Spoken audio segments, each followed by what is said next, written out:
もし新しい薬の開発が今の10倍のスピードでできるようになったら、僕たちの未来ってどう変わると思いますか？今日はですね、そんなすごい可能性を秘めた AI 創薬っていうめちゃくちゃエキサイティングな分野に飛び込んでいきたいと思います。そう、人工知能が薬作りの常識をもう根本から変えようとしてるんですよ。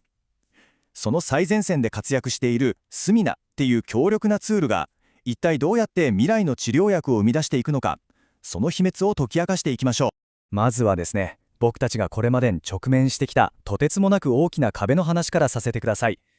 たった一つの新しい薬を研究室で見つけてから、それが実際に患者さんのところに届くまで、これ平均してなんと10年以上もかかってきたんです。数えきれないほどの試行錯誤が必要だったんですね。で、その長い時間の先にはこれです。天文学的な開発コストが待っているわけです。もう時間とお金っていうこの二重の壁が、これまで多くの画期的な治療法が生まれるのを妨げてきたと言っても過言じゃないんです。だからこそ僕たちは考えなきゃいけないわけです。このあまりにも長くて険しい創薬の道のり、もっと短くもっと効率的にできないものかって。一人でも多くの患者さんに一日でも早く希望を届ける方法はないのかと。その答えの鍵を今 AI が握ってるんです。その AI 創薬のまさに心臓部とも入れるのが分子ドッキングっていう技術です。考え方はね、すごくシンプルなんですよ。病気の原因になっているタンパク質を鍵穴に、そして薬の候補になる無数の化合物を影に見立てるんです。で、コンピューター上でどの鍵がどの鍵穴に一番ぴったりはまるのかをひたすらシミュレーションしていく。これが効率的に薬の候補を探すための大事な第一歩になるわけですね。そしてこの分子ドッキングの世界で今日の主役が登場します。それがこのスミナです。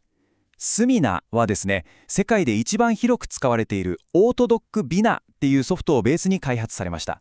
いわば名車の信頼性はそのままに、エンジンを最新の AI 技術に乗せ替えたプロ仕様のアップグレード版みたいなものだと思ってください。じゃあこのスミナがなんでそんなに強力なのか。その秘密は2つのスーパーパワーに隠されています。まず1つ目、それは創薬の成功率を劇的に上げるための圧倒的な精度の追求です。創薬の現場で研究者の人たちをずっと悩ませてきた大きな課題がこの偽陽性です。コンピューター上では、これ効きそうだぞって高いスコアを出すのに、実際に実験してみると、あれ全然効果ないじゃんみたいな見かけ倒しの化合物ですね。これに貴重な時間とか予算を費やしちゃうことが、開発全体の大きなロスにつながっちゃうわけです。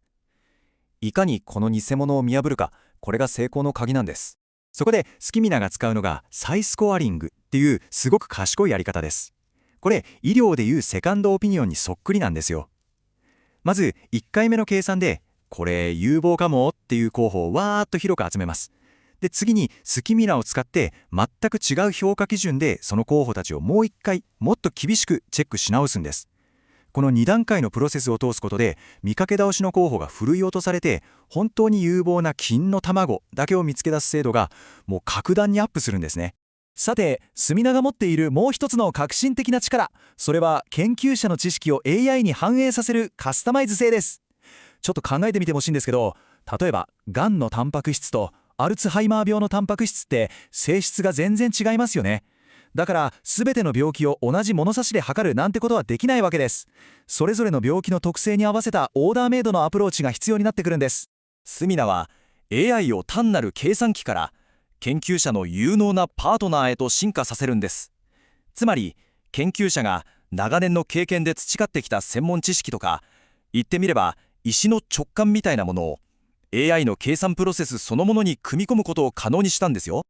これ具体的にどういうことかというと、例えばある研究者がこのタンパク質では分子同士を強く結びつける水素結合っていう力が決定的に重要なんだっていう知見を持ってたとします。その場合、スミナに対して、じゃあこの水素結合の評価の重みを普通の2倍にして計算してねって指示できるんです。こうすることで AI はただ計算するだけじゃなくて、専門家の医学的な知識に基づいてもっと賢く薬の候補を探してくれるようになるんです。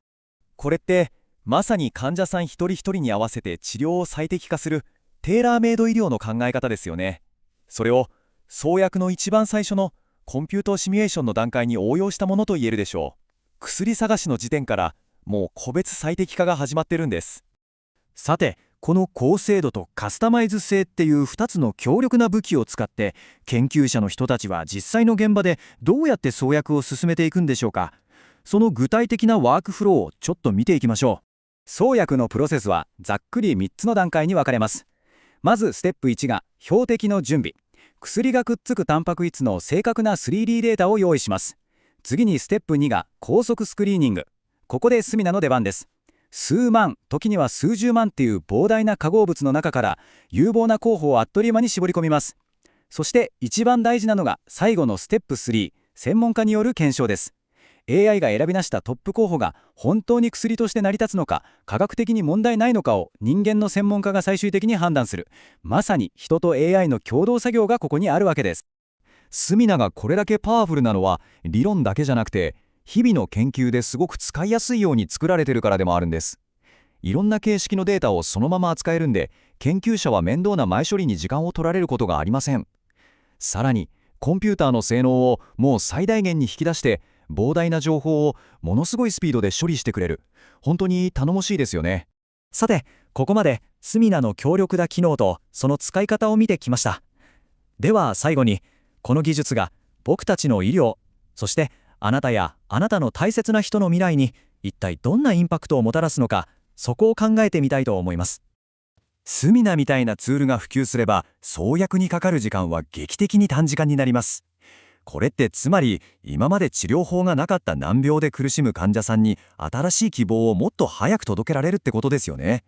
それにより副作用が少ない個人にぴったり合った薬が生まれる可能性も高まります。そして長い目で見れば開発コストが下がることで、僕たちの医療費全体の抑制にもつながっていくかもしれないんです。このスライドは未来の創薬における人と AI の理想的な関係を見事に表していると思います。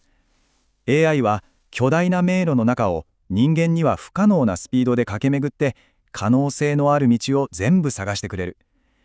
一方、人間はその AI に対して地図とコンパスを渡して、進むべき正しい方向をその深い洞察力で指導をしてあげるんです。そう、ここが一番大事なポイントです。AI は決して専門家をいらなくする技術じゃないんです。むしろ専門家が持っている知識や経験、そして直感をこれまでとは比べ物にならないレベルで増幅させて、その能力を最大限に引き出すための最高のパートナーになるんです。面倒なデータ処理は AI に任せて、人間はもっとクリエイティブで本質的な判断に集中する。この新しい協力体制はこれからの医学とか薬学の発展に絶対に欠かせないものになるでしょう。さて、今日の話を聞いて皆さんはどう思いましたか？この AI と人間のパートナーシップがあなたの専門分野、あるいはあなたの未来をどのように変えていく可能性があるでしょうか？